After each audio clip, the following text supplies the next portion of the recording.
Malgré d'importantes augmentations de rendement, l'agriculture issue de la Révolution verte, appelée parfois agriculture intensive ou conventionnelle, a montré ses limites à la fois sociales, économiques et environnementales.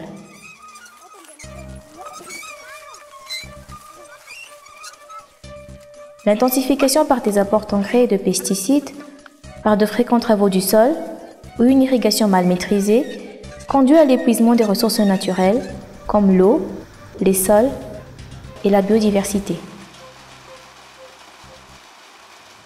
Depuis une dizaine d'années, d'autres formes d'agriculture apparaissent pour produire mieux et durablement.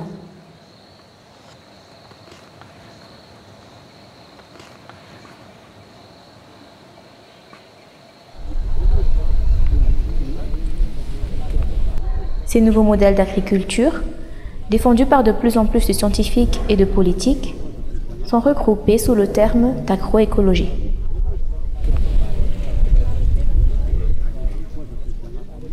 Par rapport à l'agriculture conventionnelle, le premier élément qu'on cherche, c'est à éviter les risques d'érosion. C'est l'utilisation du travail du sol. Quand c'est fait à la main et avec les bœufs, en général, les risques sont minimes, mais dès qu'on vient avec des moyens beaucoup plus lourds, les risques sont très importants. Et ensuite, sur le plus long terme, on cherche à mieux utiliser les ressources disponibles. Donc à la fois le fumier, les engrais qu'on apporte, que ça soit mieux valorisé par les plantes. Ainsi, l'agroécologie optimise l'utilisation des ressources naturelles pour intensifier les processus écologiques au sein des parcelles et paysages agricoles. L'agroécologie est le mariage de l'agronomie et de l'écologie. Elle applique les principes écologiques au design et à la gestion d'agroécosystèmes durables. L'agroécologie repose sur les interactions biologiques des organismes de l'agrosystème et favorise donc la biodiversité ou l'agrobiodiversité, c'est-à-dire les espèces et les ressources génétiques au sein et entre les parcelles cultivées.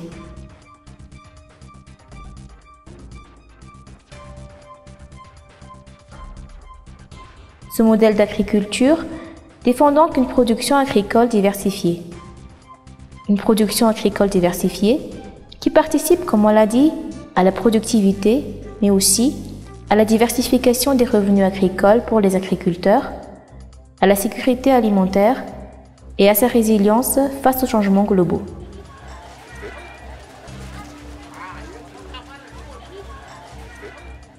En fait, l'agroécologie est née d'abord de systèmes traditionnels qu'on peut simplifier avec deux modèles principaux. En milieu humide, c'est les systèmes multi-étagés avec des arbres qui associent des arbres naturels et aussi des arbres productifs avec des cultures annuelles. On a fait des études, on a montré qu'il y avait des fois jusqu'à 20 à 30 espèces en mélange. Et un autre modèle aussi, le modèle des Incas, maïs haricots, qui est aussi pratiqué un petit peu partout dans le monde, à l'association céréales légumineuses. On s'est aperçu que ces systèmes n'étaient pas faits n'importe comment, ils avaient une certaine rationalité.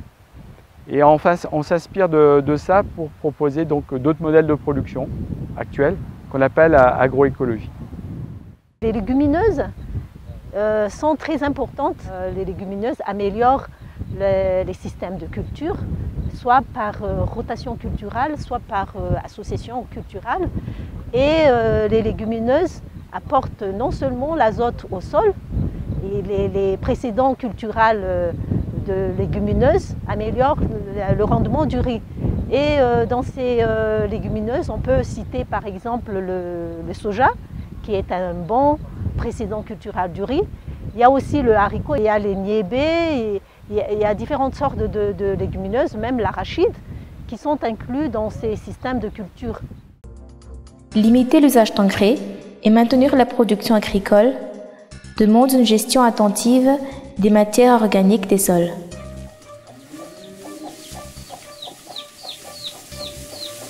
L'utilisation du fumier pour fertiliser les champs est depuis longtemps pratiquée dans les petites exploitations des hautes terres de Madagascar. L'intégration de l'élevage à l'agriculture est en effet une stratégie agroécologique à privilégier. Les productions fourragères facilitent la restauration des sols, nourrissent les animaux et donc produisent du fumier qui nourrira à son tour les cultures.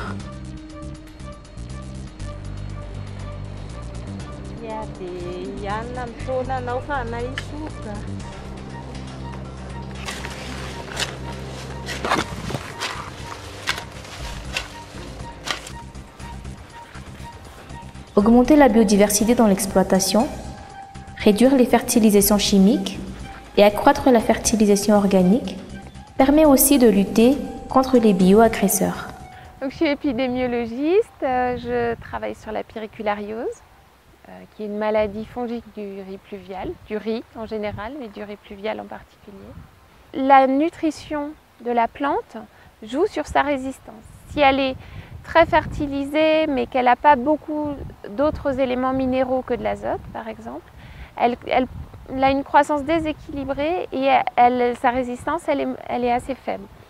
Il y a aussi dans le sol des micro-organismes qui peuvent stimuler la résistance des plantes et qui font qu'on va avoir des faibles développements de maladies sur des sols qui sont des sols qu'on dit riches, ou en tout cas des sols qui permettent une bonne croissance des plantes, qui vont être riches en certains micro-organismes en particulier. Je travaille beaucoup sur les insectes ravageurs, donc plus particulièrement les vers blancs, qui sont des insectes terricoles dans le sol et qui font beaucoup de dégâts sur les cultures pluviales, notamment sur la culture du maïs, du riz. Actuellement, c'est surtout la lutte chimique qui prime tout d'abord. En fait, pourquoi? Parce que ces insectes, comme j'avais dit tout à l'heure, ils sont très très divers du fait de leur biologie, du fait de leur comportement, et donc c'est difficile de combattre à chacune de ces espèces. Donc l'arme chimique reste pour le moment le plus efficace pour réduire la population des espèces. Sinon, il y a des luttes aussi alternatives, par exemple l'agroécologie, par l'utilisation de différentes plantes de service, et dont notamment il y a le radis fourrager, Raphanus sativus, qui a montré son efficacité contre ces espèces de vers blancs. Il y a aussi le crotalaire. Les systèmes agroécologiques promus au Madagascar prennent différentes formes. L'agriculture de conservation, l'agroforesterie, la rizipisciculture, l'agriculture biologique, l'intégration agriculture-élevage, les associations végétales, le SRI, sont des formes différentes d'agriculture, mais elles répondent toutes à la volonté d'augmenter les revenus, de préserver les ressources naturelles et donc d'améliorer la durabilité du système.